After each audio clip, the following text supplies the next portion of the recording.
Okay. We left off yesterday with a question, with a difficulty. The Gemara was dealing with Kinyan Agav. So Gemara explained that if a person wants to sell a piece of property, the property is through a sale, and the metaltlim and the movables are a gift. Because the pasuk, when it speaks about Kinyan Agav, it's both within the same context. The land is being gifted, and the movables are being gifted. What about if one's being sold and one is being gifted? Could one affect the other? So more word proof it can. One's been mech, one's been maton, it could be affected. Then there's a new question. What about if you want to transfer through transferring the fixed property? The fixed property is for Ruvain, and the movables are for Shimon. Can you do it through Kinyan Agav? So we had difficulty understanding it. And most Rishonim learn like Rashi, that the one who's doing the acquisition is not acting on behalf of the one who's acquiring the metaltlim. So we're not applying the principle of Zechiyah, that the one who's taking possession of the metaltlim is representing the one who's going to be the beneficiary of acquiring the movables. So the Gemara has a question. Ruvain acquires property, and the one who's transferring the property transfers the metaltlim and the movables together with the property, and he has in mind that the acquisition, which is being done by Ruvain, should be effective for Shimon for the metaltlim. Although Ruvain is not a representative of Shimon. Now, how does this work? That's where we left off yesterday. Right? What exactly are the mechanics? Normally, to acquire something, either you have to have a representation, either it's a shliach, or you have to be involved in the acquisition. Here, the third party is not involved in the acquisition.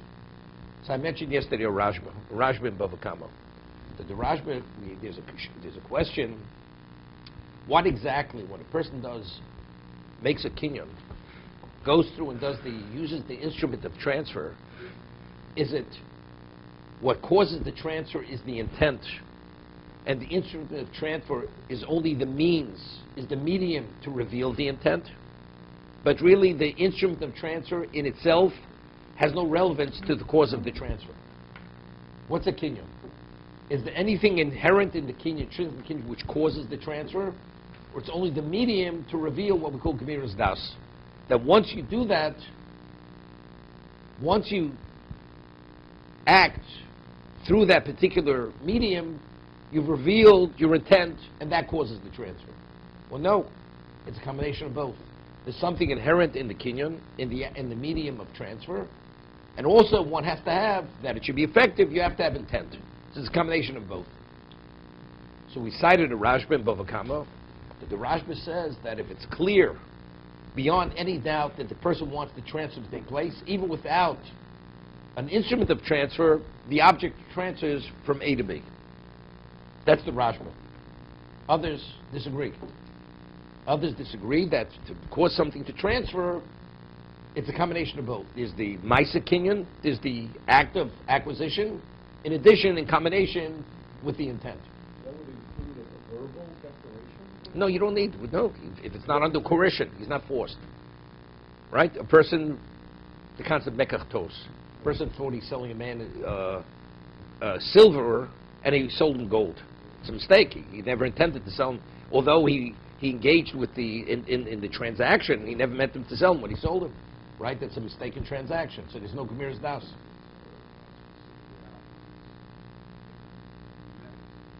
Right. That's our question. Our question is.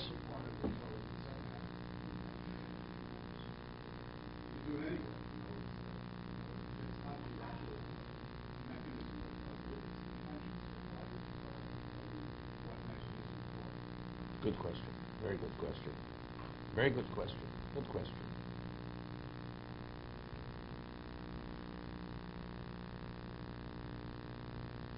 We're not talking about, see, it's interesting. Outside of let's say, the Machlokes of Rabbi Yochanan Rish Lakish, Rabbi Yochanan, the pasuk speaks about what is the normal acquisition of movables, giving something a value, kesef. Rish Lakish says no, it's physical possession. So it could be kesef goes back to ancient years. It goes back to Ephraim. Avram Avinu. That was civilization's means of either bartering. It was a barter system, or it was paying value. That's what it was. So you could say maybe the Torah is recording. That is the way you transfer something. No, the question is better than my answer. No question, better than my answer. Okay. But from the Rashba, most disagree that there's something inherent in the actual mechanism which you transfer. In the instrument of transfer, there's something inherent which causes the transfer. Meaning intent is not sufficient by itself. It's not sufficient. So what you're asking. So now, there's a question which we discussed. There's a question, kinyan drabona maharid lo raisa lo maharid lo raisa. A rabbinic kinyan, does the Torah recognize a rabbinic kinyan? Let's say Meshicha. Meshicha, according to Rabbi Yochanan, is a rabbinic kinyan. Correct? On a Torah level, there's no such thing as Meshicha. Taking possession of something, pulling something. Right? We're not talking about lifting something. Lifting something, of course, that may be, that's like chotzer. You're taking something into your domain. Pulling something, whether you pull its length or whatever it may be, there's a question, right? That Rabbi Yochanan, the way we roll, that's a rabbinic. After you've acquired something through Meshicha, does the Torah recognize that to be yours on the Torah level, or it's only rabbinically yours? Makes a big difference. If the Torah recognized to be a Torah level, even Rabbi Yochanan would agree, if a man would marry a woman with that item, she's married on the Torah level. But if the Torah does not recognize that acquisition, so she's only married midrabanan. Rabbinically, she's married. Midoraisa, she's not married. Of course, the Torah does not recognize that act of acquisition, because it's only legislated midrabanan. It's a halachic difference. Now, that argument, whether the Torah recognizes or not recognizes, it's clearly those positions are of the opinion that it's not Gemiras Das. It's not just intent. Because if it be intent, it's irrelevant. If really, what causes the transfer? It's not the act of acquisition. The act of acquisition is only the means, the medium to reveal intent, right? So it's irrelevant whether the Torah recognizes or not. Does it reveal intent? Doesn't reveal intent, correct? So you see clearly from this machlok rishonim, from this argument, whether kinj rabbanim mahana doraisa, whether the Torah recognizes a rabbinic acquisition or not, these opinions are of the opinion that there's something inherent in the kinyan, in the act of acquisition, which contributes to the transfer of what's being transacted. It's clear.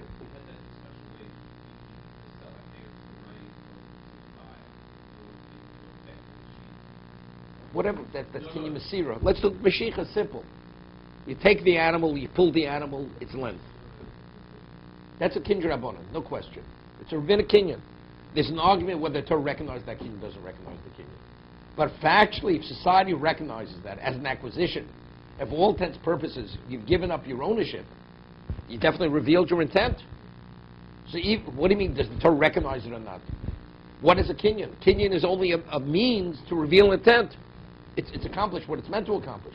So I'm just saying, so you see clearly from all the Rishonim, except from this Rashba, that what causes the transfer? It's not intent alone. It's a combination with the act of acquisition. In combination, that causes the transfer. So let's get back over here.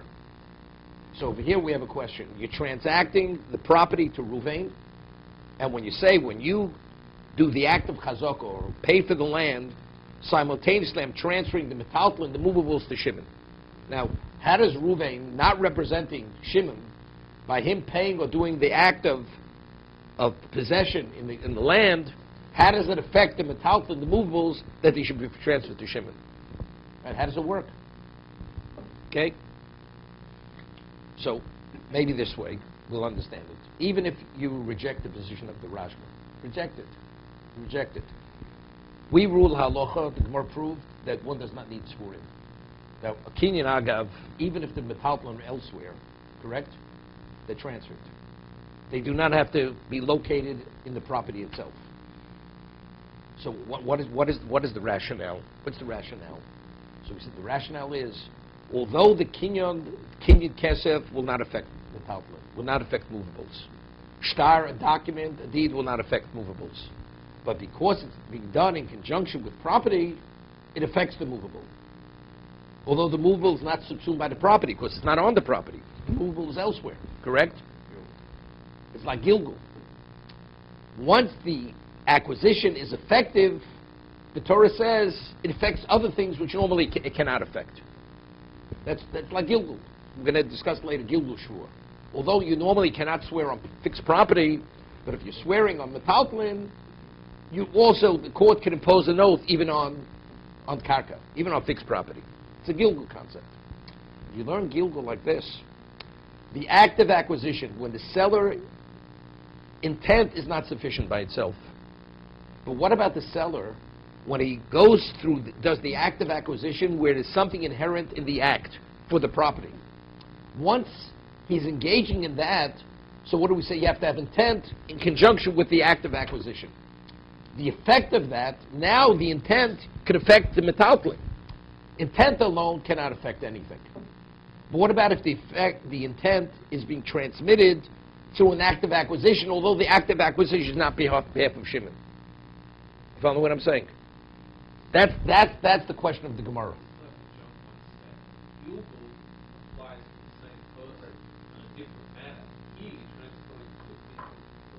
Correct.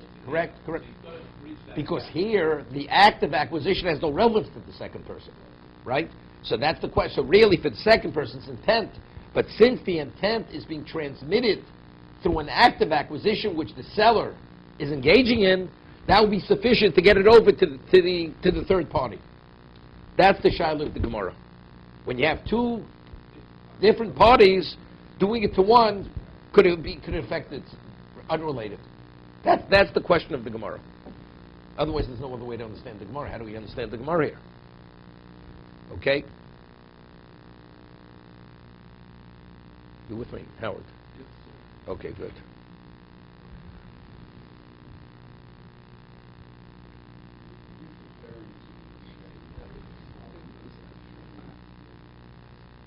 The transaction of the property to Reuven. The act that I'm doing to you. And then the talmud not even contained in the property. The talmud are elsewhere. Okay? He definitely. No. He reveals it. He reveals what is intended.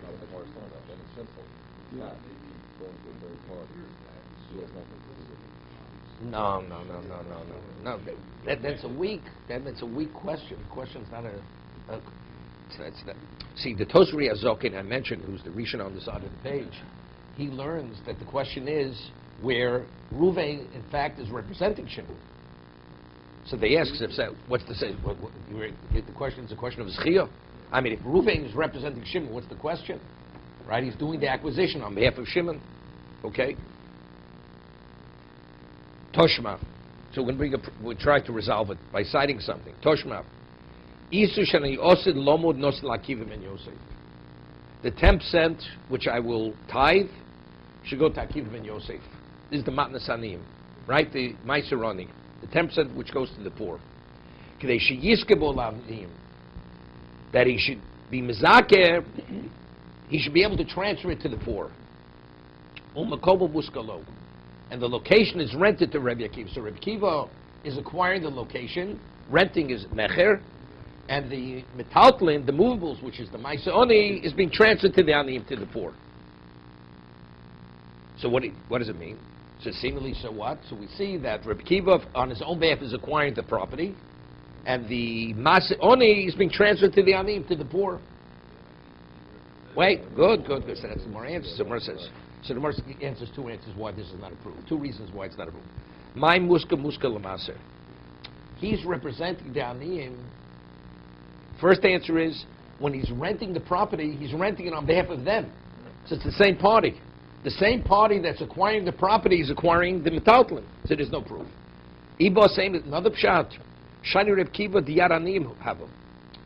It's true, he's the one who's renting the property, but he and the aniyim are one and the same person. Because since he's the gabbai tzedakah, he's the guardian on behalf of the poor. Therefore, the tithe for the poor, when it comes into his domain, it's the equivalent coming into the aniyim's domain. So again, we're dealing with the same party. There's no proof. So over here, the beautiful Ketzos.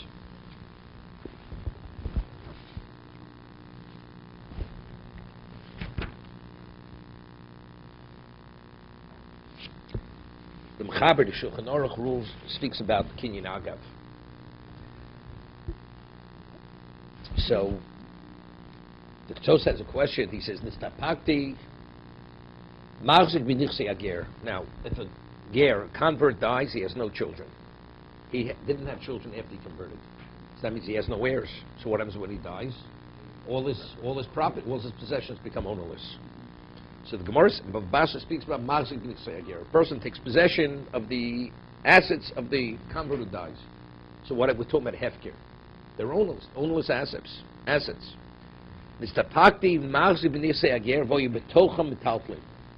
We're talking about the Svurim. You have property, and on the property, you have movables. So the property is ownerless, the movables of the property are ownerless. You do an act of acquisition, let's say chazokah. Person does, you have a house with furniture, okay? You go and you change the lock on the house. Changing the lock on the house, that's a kinyan chazokah. You're taking possession, because now you have control over the property. When you do that act of acquisition on the house, do you acquire the movables within the house simultaneously? Not kinyan chotzer. 1 second. What? Of course they have to be. That's understood. Because otherwise, what does the property have to do with their elsewhere? What does one thing have to do with another? Here it's understood. That's something else. Yeah, we'll get there. Right, so that's his question. You have the movables on the property. He does an act of acquisition in a property that's ownerless. Does that act affect the movables that are contained on the property? That's his question. Why shouldn't it? We'll discuss it. No, we'll see. Wait, he says that he's going to explain his question. So what's the question? What difference make? Kinyan chotzer, right? But if he said, what happens if it's a chotzer shenim shtameres? Let's say it's a field which is not a protected domain. So kinyan chotzer is not being effective. So the only way you could affect it is only with kinyan agav. So you have because all the examples of the posuk, when it speaks of kinyan agav, a father is transferring a gift to a son. So there's a transfer here. But it's just not an acquirer, the two parties involved. So maybe in this situation, maybe kinyan agav will not be effective. That's his question. We'll see. When we talk about Talmud, Kona b'toras agav, the efshir kinyan agav lo mahani ela b'das acheres makne. When you have a transfer, you have a person that intends to transfer it to the one who's acquiring it, that's when agav is effective. Agav. But if a person independently wants to acquire something with the kinyan agav, that simultaneously when he does one act, it should affect something else, maybe not. That's his question. That's the Tos's question. You can't say that it's the Koach Bezdin that's the... Still right, kinyan agav. Nothing. No, but in terms of the... No, I know it's hefker, but the hefker... Well, how does Bezdin get involved here? There's no Bezdin. What kind of Bezdin is there? No, it's as if the Bezdin was standing in the shoes of the Machna, because there is no. So why should Bezdin make a special takana for this? They have to legislate something special for this. Why should they? What you acquire, you acquire. What you don't acquire, you don't acquire. So if kinyan agav, you need a transfer. So whatever you made the kinyan property, there's no transfer. You acquire the property, you don't acquire the metaltlin, the movables that are in the property. So he says, what difference make? You have kinyan chotzer, right? You have it's in domain. Nafkamina hechod lesbein mishum torah chotz go she'ein mishtameres. The chotz is not mishtamer. It's not a protected domain, so the domain doesn't acquire on behalf of the person. So that's his question. Now, it's interesting. The Gemara originally, the Gemara had a question. When we say kinyan agav, the movables that have to be contained in the property, or they can even be elsewhere. So the Gemara proved even if they're elsewhere, it can be effective. Correct? Now, so we said, what's the two sides of the question? What exactly is the rationale of kinyan agav? Do we say the movables have to be on the location, and therefore we see them subsumed by the location? So when you're acquiring the property, you're acquiring the movables. It's like you have trees growing on a property.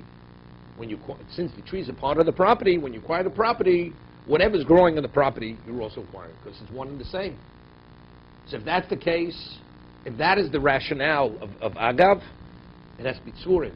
The movables have to be on the property. Elsewhere it has not. What do we say? No, that it's a gilgul concept. It's not subsumed. So therefore, if it's gilgul, the reason why acquisition cannot affect movables, it's because independent. But once I'm communicating my intent with this kinyan for something that is effective. It can even affect something else, right? That was. But what the Gemara concludes, even if it's elsewhere, what does that mean? So the rationale of agav, it's not subsumed. It's not subsumed. It's the gilgul. That's what we learned in Gemara. But after the Ktsos introduces his question, maybe we could learn the conclusion that it's true. You see, it does not have to be tzvorim. But what about when it is tzvorim? When it is contained within the property? We haven't fallen off the rationale of subsumed. You understand? Both are true. They're both true. If it's tzvorim, it's understood. It's understood. One act affects the second. Because that's subsumed by the property. Agav is even a greater chiddush. Not only if it's contained because it's subsumed, when you do one act, it's a guild concept. If it's effective for one, it's effective for the other. Otherwise, this question is not a question, right? If it's a question, when it's effective for one, it's effective for the other, then you need dasachar esmakne, right? So what if it's in the property? It would be elsewhere. Would it affect it? Wouldn't affect it, correct? So why over here, when you affect one, does it affect the other? Similarly, the question is, because even according to the conclusion, we're not falling off that original rationale that if it's on the property, it's assumed. So now it's a solid position. So if the metalta and the movables are subsumed by the property, even though they're ownerless, when I take possession of the property, it's an equivalent of taking possession of the movables. Because the movables, the way they're identified, classified as fixed property. Right?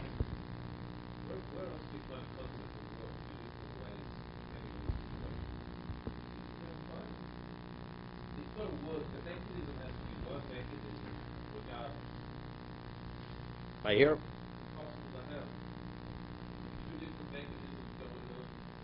They both lie. It's a different circumstance. There it's off the carcass, so you can't have a veto. The Xersa Kosov. He transferred the cities with movables. So seemingly, the posuk which the Gemara cites, if I'm transferring a city with movables, the movables are contained within the cities. Okay? So that's why the Gemara started, that's why it has to be tzvorim. Now the question, what about they're elsewhere? So we say, so the posuk is not specific. Once we present the concept, but it's both. But why can't it be both? It has a very broad understanding. So that would include dasachar esmakne, where you have a transfer, even we have no transfer. If you have no transfer, there the movables have to be contained on the property itself. Okay? Wait. You can pose a question, but you can give a proof to this. So we'll see, it's not simple what the proofs are. That's where it gets interesting. V'hinei l'chora nireh v'adamash dekonim botim b'chazoka b'nichse ager. Quotes the Gemara. Now he introduces something very interesting. There's a halacha we discussed. If a person worships a mountain, you bow to a mountain. The mountain doesn't become an idolatrous object. Because it says Alohorim v'Lohorim. It says the idolatry on the mountains, but not the mountain itself. So something which is karka does not become idolatrous. It has to be. Someone says, what about if you bow to a house? You bow to a house. So the house initially was stones, which were detached, and then you built a house, whether stones or brick or whatever it is. So today it's mechubel kak, but it's tolush v'achka chibro, right? If something was detached and then you attach it, it retains the status of tolush. This is for avodah zarah, for idolatry. So if you bow to a house, the house becomes an object of idolatry. That's why a church, right? A church is an object of Yisur Hanoah. It's an object of idolatry. I'm learning avodah zarah now. You want to call it Torah Kula right now? Okay. The Gemara speaks about, did you plant a tree? Did you plant a seed? The Gemara discusses all these things. Okay? And envy his third grade teacher when he went to elementary school. Okay. So that's, over there it's spoken within the context of avodah zarah. So now he cites poskim regarding agav. A person buys a piece of property. A person makes a chazak on a house. So some poskim say that a house, regarding kinyonei chazaka, it's tolush v'akachibro. A house is called tolush. Just as in regard to avodah zarah, idolatry, a house is considered immovable. Regarding kinyonim, a house is movable. So we have a problem. So how do you acquire a house with kesef? Kesef is not effective, or a deed. It's not effective for a house. So how do you ever buy a house? That's the question according to these poskim. It's metaltlin. So these poskim, they answer, it's kinyan agav. Whenever you purchase a house with a deed, because you're purchasing the property together with the house. So the house, the reason why you're acquiring the house is kinyan agav through the property. So what happens if you don't buy a house which is on a piece of property? It's not so simple, according to this, according to these poskim. Because a deed doesn't transact metaltlin. Because a house is considered immovable, although physically you can't move it. But within the context of halacha, it's tolish raka chibro, because it was detached. Either you attach it, it retains its status of immovable. So how does it work? It's kinyan agav. He says, well, that's supposed to bias have a din tolush. So if chibro, Davidino ketolush kimvur b'simin tzarihei, ayin shom, sheimogan avram, the l'shita zu, hod the batim nikne b'kesef, shtar v'chazoka. So how do you ever purchase a house with kesef shtar v'chazoka? It's immovable. Hainu b'toras agav. It's through agav. Tremendous chidush. Okay? V'mkein mukach, the hefken ami nikne b'toras agav. Why? He says it's a proof because it says came the mukach b'shas the batim nikne b'cheskes b'nichsei ager b'chazokos. If a ger dies, it says you take possession of his house. So how do you take you change the lock on the house? So what have you shown? The house is metaltlin. So if we're saying according to these opinions, when you acquire a house, it's always kinyan agav, because initially it was movables which became attached, which always retain the status as movables. So, but the Gemara says explicitly you could actually make a kinyan chazokah in the house of a ger who dies because it's ownerless. But what is the act of acquisition? It's metaltlin. The answer is it's kinyan agav. The property. It belongs to the ger. They're both. The house is ownerless and the property. A ger owns a property, builds a house. The property is fixed property. The house is ownerless. So it says. We're not talking about it was in Eretz Yisrael. He bought a Bati Orechoma. Right? He bought a house in a walled city, and the seller didn't redeem it within a year. Okay, Akasha from Ice. Come up with a case. But it says that if you acquire the house, you acquire the property. Why? But the house is metaltlin. The answer is kinyan agav. So you see clearly that something which is hefker, which is ownerless, kinyan agav is effective. Here's proof, phenomenal proof. So even though you don't have dasa cheres mak there, what? Doesn't have to dig up the living room.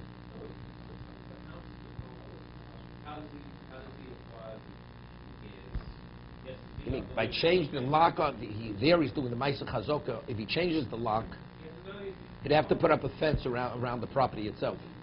You're right. He has to do something in the property itself, in the land itself, in the earth. Right. Whatever it is. So according to this street, if there was no land, if he didn't have the rights to the land, then that's what it's saying. Right. Exactly. A deed would not be effective according to these opinions. How could you buy the house without the land?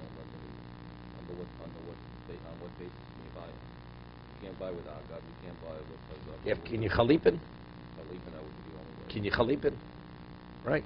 That's the way you do it. But it's interesting. I saw an opinion. Reb Kiv Eger says, and with this he answered a question which the Marsha asks, which we discussed the other day.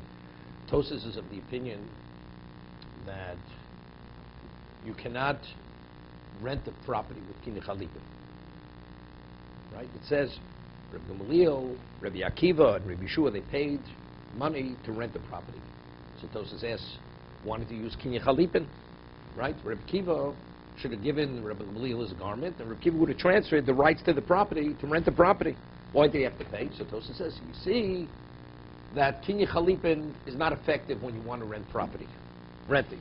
It's only for transferring property as a sale. But as a rental, it doesn't work. Why? Because he cites the Gemara in Bava Basra, the Mishnah. Because it says in the Mishnah that just as you're able to acquire property, kesef shtar chazokah, you're able to rent property, kesef shtar chazokah. Selling property, definitely kesef shtar chazokah is effective. So it should say, just as you're able to transfer property, kesra chazaka, v'chalipin, you're able to transfer property, kesra shrav chazaka, v'chalipin. So what is the Mishnah mit chalipin? Right? So it must be, evidently, chalipin is not effective for what? For rental. Right? That was Tosa's proof. Otherwise it should mention chalipin. Okay? See, he asks, so the Marsha asks, and Moshe tried to answer the question, but still, the Mishnah should say, Kesher Shrav Chazaka Chalipin is a means of acquisition for property. Why doesn't it mention it? Right? It should mention it. And for metaltlin, for rental, it's not. Or it is. Meaning the non-mentioning is not an indication of anything. Because it should have mentioned it. Right? It should have mentioned it for both or for neither. So he says something like this. I'm not getting the question so much. He cites an opinion. We hold the king dorais is kinyan kesef, right? From the Talmud. Movables is kinyan kesef. Why did they revoke the kinyan kesef? Shemi yishuchitech baliyah. What about if you have metaltlin? You rent. Person rents. He's in the rental business. He rents equipment rental, leasing equipment. Did they revoke kinyan kesef in regarding to rental? He says, he cites Shitas Rishonim, it's a Ravid. Shitas Ravid is kinyan on a rabbinic level. If you want to rent metaltlin, kesef is effective. Yeah, it's effective. Metaltlin. So if that's the case, why? Because the owner, even if the man didn't take it yet, he's not going to let it burn. If he sells it, a fire should break up. He says, look, I got my money for it, let it burn. But if you've rented it, it's his asset. Right? The man only paid the rental fee. So therefore, there's no reason to revoke it. So Ravid says that for rental, kinyan kesef is effective for metaltlin. That's the Shitas of Ravid, the position of Ravid. Okay? So he says, if that's the case, so over there it says, just as you're able to rent property, kesher chazaka, okay, not the application of it. So what I'm saying over here, in terms over here, selling a house on the property, I'm not sure if they would revoke it also. Next, say Shema Yishlitech Vali, you said, well, if there's a fire on the house, the man's going to let the house burn. Right? It's not the same metaltlin. Would I equate that to metaltlin? So maybe even where it's a sale, they're not going to revoke it. I'm not sure. Okay, so this is the proof you want to bring. So he says, you know something? Maybe it's kinyan chotzer. You don't have to say. If you say a house is considered movables, maybe the property acquires the house. It's kinyan chotzer. It's not kinyan agav. So you have no proof. No, not provided. Even if it's no fence. Even if it's no fence. No. What is it? What do you need to protect the property? Because the property has to contain what's contained in the property. It's not protected. It's not contained. If you have a house built on a piece of property, even if you don't have a fence around it, the house has a door and it's locked. The object with the item that's contained in the property, the domain, it's protected. In regard to its reality, it's protected. You only need what? What I'm saying, the Gemara speaks about you have a deer in a property. Unless you have a fence, right? Somebody's able to come, or you have something lying on the property, doesn't have a fence around, somebody come and take it out of the property. Somebody could just walk in the property, take it. So the item lying in the property is not protected. But if I have a house in the property, built on a piece of property, definitely it's protected. So there the chotzer is able to acquire on my behalf. That's the point he's making. The bias nikta b'toras chotzer came to kona akarka shetachta b'chazoko. She is saying he made a kinyan chazaka in the property. Once he acquires the property, now the house is acquired with kinyan chotzer. It's not a kinyan agav. Simreish beis the mani chatzero matnoso bon keechot. But this wouldn't work according to the shach. This wouldn't work according to the shach. Remember, we mentioned the shach. The shach's position is when does chotzer? We discussed it with the elephant. Remember, the Gemara asked, According to one opinion, when you want to acquire metaltlin, you have to lift it. Someone says, how do you lift an elephant? Right? You have to lift an elephant. So the Gemara says, one answer the Gemara says, you acquired the property under the elephant. So it's kinyan chotzer. So the question they asked, what about according to the Shach? That kinyan chotzer is only effective if you first own the property and then something enters into the domain. But if simultaneously, if you acquire a domain which contains something in it, the domain does not acquire on your behalf. So how do I understand the Gemara? He acquired the property. That's the question they asked on the Shach. Okay?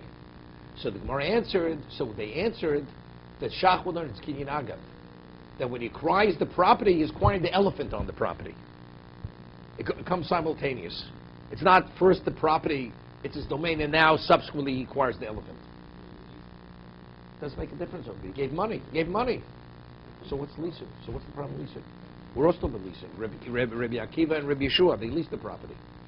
Correct? They leased it here also. What? So that's not a problem. Okay? So it's not a problem. So I'm saying, according to the Shach, it would be a raya. There'd be a proof from that it says you could acquire the house of a ger through chazaka, would be a proof that it acquires hefker, because you can't say it's kinyan chotzer, because in the Shach, since the house previously was on the property, so kinyan chotzer is not effective. So the only way to understand nichse bayishel ger is only kinyan agav. So it would be a proof to be continued.